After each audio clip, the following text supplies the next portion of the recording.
வணக்க மக்களே, முஸ்லீம்கள் இன்ன வரைக்கும் ஒப்பு சட்டத்துக்கு எதிராக போராட்டம் பண்ணுறாங்க. இதே மாதிரி இந்துக்கள் பார்த்திங்கன்னா அறநலத்துறைக்கு எதிராக போராட இருக்குமா இல்லையா? இந்துக்களோட பணத்தை வச்சு இந்துக்களுக்கு செலவு பண்ணியிருந்தா எவ்வளவோ கோடி கணக்கில் காசு வந்துருக்கும். வரைக்கும் ஒப்பு சட்டத்தை இப்போ ஏற்றுனதுக்கு இந்த கற்றுறாங்களே இந்த முஸ்லீம்ஸு. இந்துக்களோட காசை மட்டும் எடுத்து கவர்மெண்ட் எடுத்து மக்களுக்கு எல்லா மக்களுக்கும் சரிசமாக தானே செலவு பண்ணுது. அப்போ இந்த முஸ்லீம் அப்போ கேட்டுக்கலாம்ல, இந்துக்களோட காசை எடுத்து எங்களுக்கு கொடுக்காதீங்க அப்படின்னு சொல்லி. இப்போ மட்டும் என்னடா போராடுறீங்க? ஏன்பா உங்களுக்கு ரத்தம், எங்களுக்கு தக்காளி சட்னியா? ஏயா இதெல்லாம் என்னையா நியாயம்? உங்களுக்கு வந்துருச்சு, உங்களோட காசை மட்டும் எடுத்தால் தப்பு கவர்மெண்ட்டு. எங்களோட இந்துக்களோட காசு உண்டியலில் ஒரு பலாயிரம் கோடி விழுந்துக்கிருக்கு, நகைகள் கோடிக்கணக்கான நகை விழுகுது. நீங்கள் மட்டும் இல்லை, கிறிஸ்டினோட காசையும் எடுக்கணும்.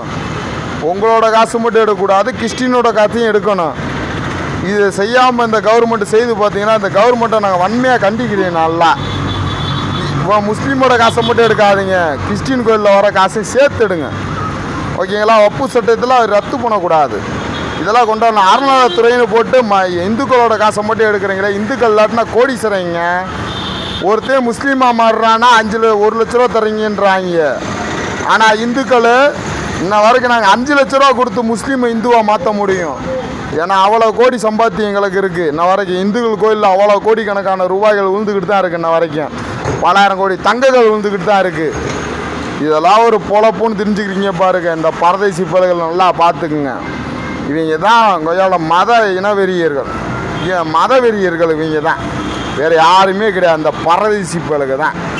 இவங்களால தான் இன்னும் இந்தியாவை பார்த்தீங்கன்னு வச்சுங்களேன், கூடிய சீக்கிரத்தில் குட்டி பாகிஸ்தான் ஆக்கிறாங்க தமிழ்நாடை. அந்த அளவுக்கு வேலை பார்த்துக்கிருக்காங்க இவங்க பூரா. இந்த மாதிரி மர வெறியர்களை இந்த நாட்டை விட்டு அடித்து துரத்தி அமேசான் பாலைவனத்திலே காட்டிலே தூக்கி போடணும். இவங்கெல்லாம் பொய்யால் இவங்கெல்லாம் எதுக்கு இந்தியாவில் திரிகிறாங்க? ஒப்பு சட்டத்தை எதிர்த்து போராடுறாங்கன்னா அம்மா இந்துக்களை கேனைங்க உங்களுக்கு. உங்களை மாதிரி அல்லா பார்க்கும்போது எங்களுக்கு வெறி வருதுடா. இருங்கடா, உங்களுக்கு வேட்டு வைக்கணும் ஒரு நாள் வைங்கடா.